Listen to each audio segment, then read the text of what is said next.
Part 2 of interethnic marriages. This is my part 2. Oh, let me first say hello. For those of you who are new to this exploration, welcome. For those who are returning, thank you. I hope that you are exploring new ways, new things, new places, near and afar, safely. Also, I hope you are exploring new ways of relating to others. This is part 2 of the conversation that we had on interethnic marriages. Jenkins shared his 5 things that he thinks people should consider before entering into an interethnic marriage. This is my 5 things. This is my list, and some of them may overlap, and I may have some similar to his and some that are not similar to his 5. But just keep in mind, this is our perspectives. This perspective is from a woman's perspective, a Black American's perspective, based on my lived experiences and conversations with people that I know that are in interethnic relationships. If you don't know what we're talking about with an interethnic, you've got to go back to part 1 of the video. We've explained what interethnic is, and again, we're talking about people of African descent marrying, no matter if they're from the Caribbeans or if they're from Africa or from the Americas.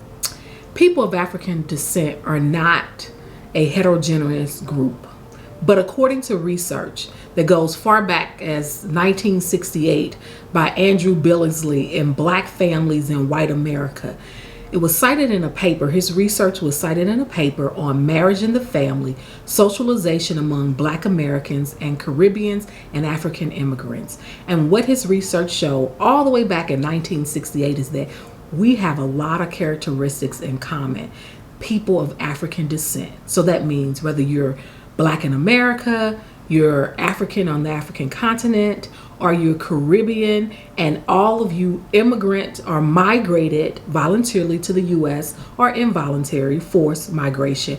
We have a lot of things in common. One of the things that the research shows is that we are people who inherit family members. So they may not be our kin, but they become our kin, our blood relatives. And I found these things to be true across Africans as well as Black Americans.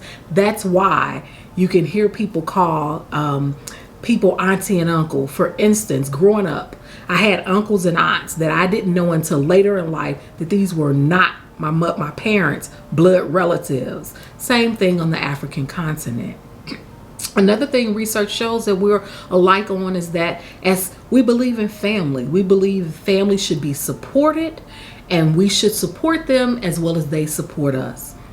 One of the quotes that I really liked is that if you are a Caribbean immigrant, an Afro-Caribbean immigrant, an African Caribbean, or a Black American, it says that, and I'm going to quote it, all of our goal is our life trajectories are influenced by the goal of obtaining middle and upper class status in the American society. So that simply says if you were forced to migrate, as we know through chattel slavery, Black American story, or if you voluntarily migrated to the U.S. as an African or a Caribbean, we have the same goal, and that is to live in middle and upper class. The problem is that there are so many misconceptions or lack of understandings about the similarities, which are really a result of us not spending enough time together, not learning about each other, observing, being in conversation, or simply being in communal relationship with one another. So this brings me to my first thought about 5 things that people should consider before they enter into an interethnic relationship. My first one is, you better meet the family. What are you talking about, Monica? Meet the family before you say I do. Why? It is important, and I think Jenkins kind of touched on this, that you need to observe and understand what the expectations are of you as a sister, a daughter, a niece, a granddaughter, an extended mother. You know, sometimes just knowing about family approval. How does the family feel about this interethnic relationship or this marriage that you intend to go into? Because that can impact and influence what happens in your marriage. So meet the family.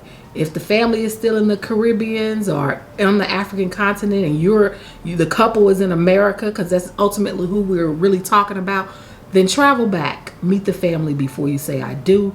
Make sure that the family in America meets your intended spouse. You have to do that. Finances will be number 2 for me. That's a spooky word. Why finances? Because there's a lot of research that says people can even get over infidelity, but finances are really, especially in those of African descent, marriages can be the breaking point. Be transparent about finances. Remember I said there's research that shows that we have similar characteristics, and it is about supporting our families. So a lot of times when you enter married and you have these interethnic relationships, people have family back in their home countries that they still have to support, and it should be understandable. But before you marry, you need to talk about what does that look like? How much of the budget is going to be spent on supporting our extended families? That's important. For instance, I have a girlfriend, she married, she brought her husband from an African country, and she didn't realize once he started making money that the majority of the money would go back to help his extended family in the African country. Okay, so that was conversation that should have happened.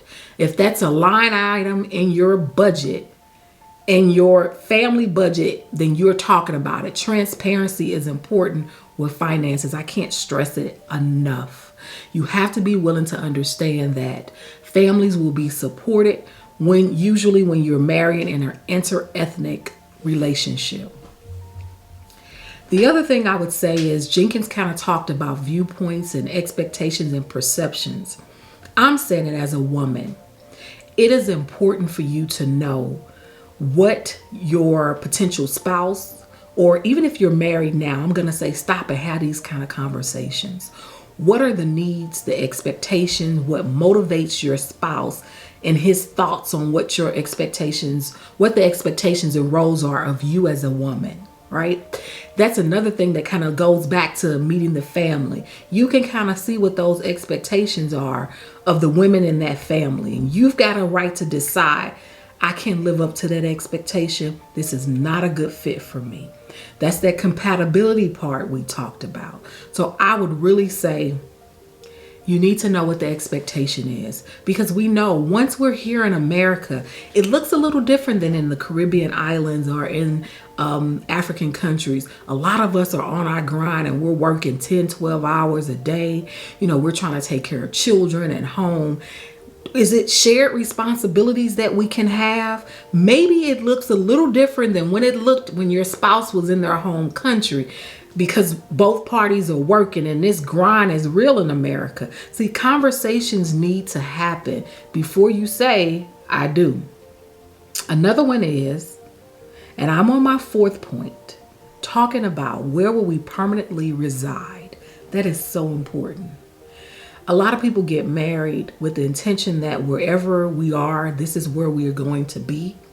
I've heard of couples that are interethnically married. The woman gets pregnant. The woman's idea is, I want to raise my child in a country different from that I was raised in. I want my kids, because they like the African or the Caribbean culture, to move back home. And the man says, wait a minute, I want to stay in America. Or vice versa. The woman gets pregnant and the man is saying, I want my child or my children to be raised back home. And the woman is like, I can't leave my family. See, conversations like this, they have to occur before you say I do. And that's important. Where will you reside? What are our plans about where we're going to spend our life, or where we're going to raise the children, or where are we going to spend retirement? It's the expectation and hope that we would make it to retirement. So if we do, what's the plan for that? Conversations beforehand. My final and my last thought is this, and I'm sure some will disagree with me on this, but I'm gonna say indoctrinate.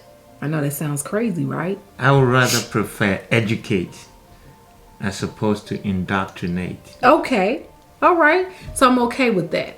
Educate. I'm going to take that word off. I like that he said educate.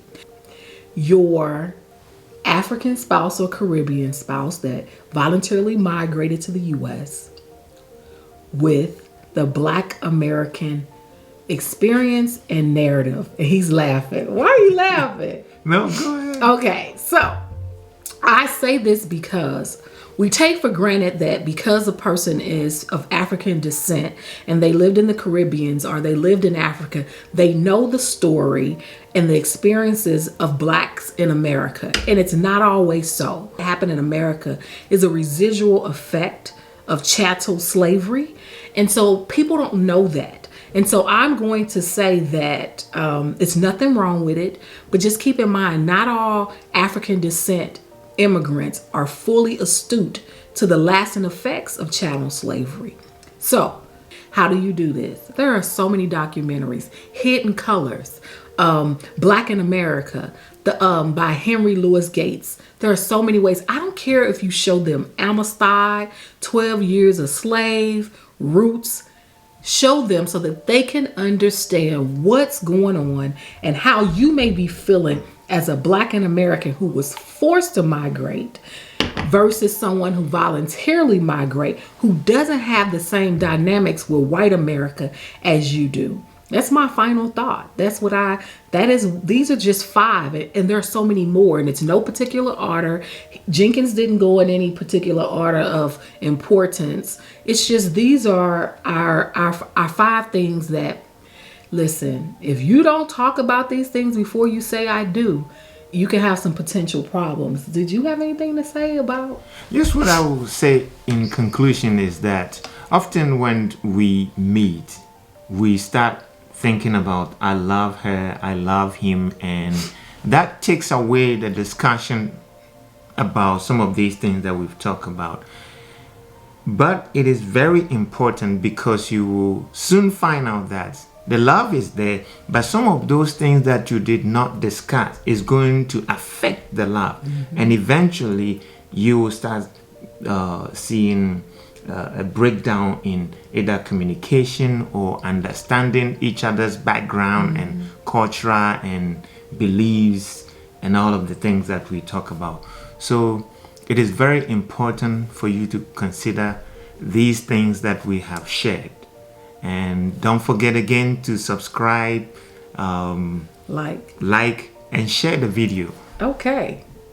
Thank you. So listen, really, it is our hopes that us sharing these 10 perspectives based on our lived experiences and then our friendships with other people who are other couples that are in interethnic marriages will just motivate conversations before you say I do. Or when you're thinking about being in an interethnic relationship, people have the freedom to pursue interethnic relationships, even interracial relationships. I'm personally a cautionary advocate of it.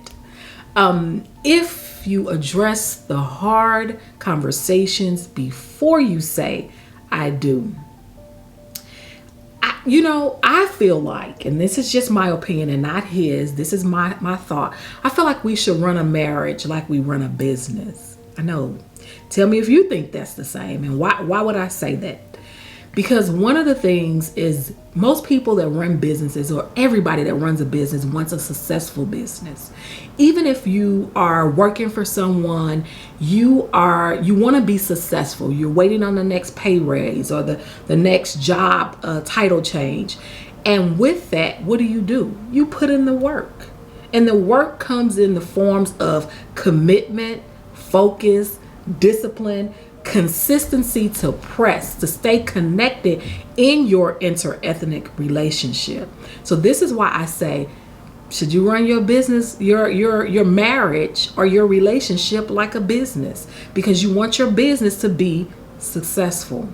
When you are clicking the like or the share or you're subscribing, all I want you and all he wants you to know is that our mission is simply to inspire you to be transparent, honest, make sure there's compatibility, respectful, and loving before you say, I do. I do. Listen, be blessed, be safe, grow and glow. God bless you. God bless you.